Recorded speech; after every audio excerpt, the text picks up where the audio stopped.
एक जंगल के दोनों ओर अलग अलग राजाओं का राज्य था और उसी जंगल में एक महात्मा रहते थे जिन्हें दोनों राजा अपना अपना गुरु मानते थे। उसी जंगल के बीचों बीच एक नदी बहती थी। अक्सर उसी नदी को लेकर दोनों राज्यों के बीच झगड़े फसाद होते रहते थे। एक बार तो बात बिगड़ते बिगड़ते युद्ध तक आ पहुंची। कोई भी राजा सुलह को तैयार नहीं था, सो युद्ध तो निश्चित ही था।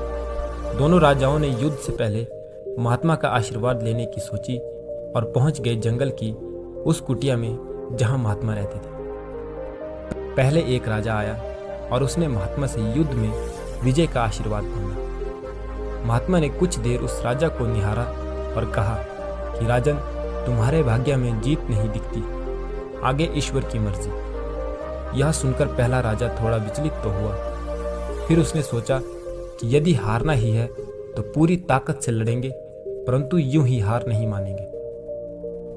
और अगर हार भी गए तो हार को भी औरों के लिए उदाहरण बना देंगे, परंतु आसानी से हार नहीं मानेंगे। यह निश्चित कर वहां से चला गया। दूसरा राजा भी जीत का आशीर्वाद लेने महात्मा के पास आया। उनके पैर छुए और विजय का आशीर्वाद मांगा। महात्मा ने उसे भी कुछ देर निहारा और कहा कि बेटा, भाग्य तो तुम्हारे साथ ही है।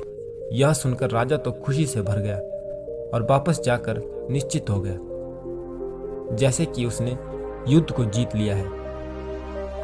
अंततः युद्ध का दिन आया। दोनों सेना एक दूसरे के आमने सामने थी और युद्ध का बिगुल बज गया। युद्ध प्रारंभ हो चुका था। एक तरफ की सेना यह सोचकर लड़ रही थी कि चाहे किस्मत में हार हो, पर हम हार नहीं मानेंगे। हम अपना सर्वश्रेष्ठ कोशिश करेंगे, अपना सब कुछ झोंक देंगे।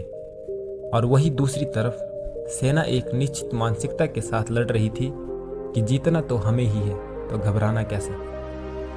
लड़ते लड़ते दूसरी सेना के राजा के घोड़े के पैर का नाल भी निकल गया और घोड़ा लड़खड़ाने लगा, पर राजा ने ध्यान नहीं दिया क्योंकि उसके दिमाग में एक ही बात चल रही थी कि जब जीत मेरे भाग्य में ही है, फिर किस बात की चिंता।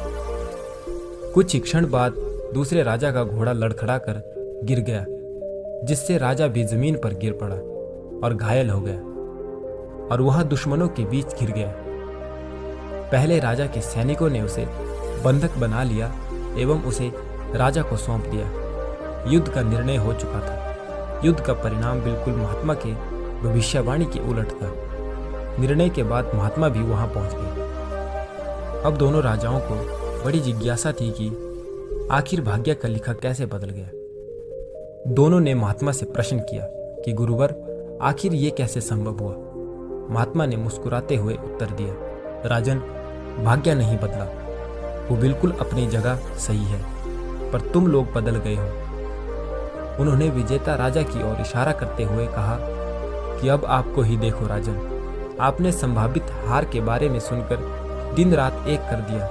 सब कुछ भूलकर जबरदस्त तैयारी में जुट गए, यह सोचकर कि परिणाम चाहे जो भी हो, पर हम हार नहीं मानेंगे। खुद हर बात का ख्याल रखा, खुद ही हर रणनीति बनाई, जबकि पहले आपकी योजना सेनापति के भरोसे युद्ध लड़ने की थी। अब महात्मा ने पराजित राजा की ओर इशारा करते हुए कहा कि राजन, आपने तो युद्ध से पहले ही जीत का जश्न मनाना शुरू कर दिया था। आपने तो अपने घोड़े की नाल तक का ख्याल नहीं रखा। फिर आप इतनी बड़ी सेना को कैसे संभालते और कैसे उनका कुशल नेतृत्व करते। और हुआ वही जो होना लिखा था। भाग्य नहीं बदला, पर जिनके भाग्य में जो लिखा था उन्होंने ही अपना व्यक्तित्व बदल दिया। फिर बेचारा भाग्य क्या करता। दोस्तों, इस कहानी से हमें यह सीख मिलती है कि भाग्य उस लोहे की तरह वहीं खींचा चला जाता है जहां कर्म का चुंबक हो।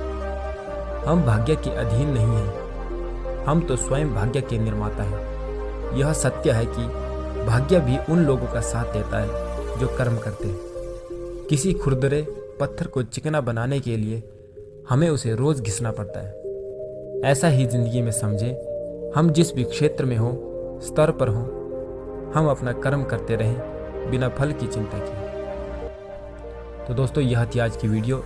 आपको वीडियो कैसी लगी कमेंट करके ज़रूर बताएं।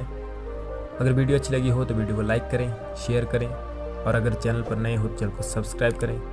साथ ही बेल आइकन को भी प्रेस कर दें ताकि आप हमारे आने वाले वीडियो को मिस ना करें।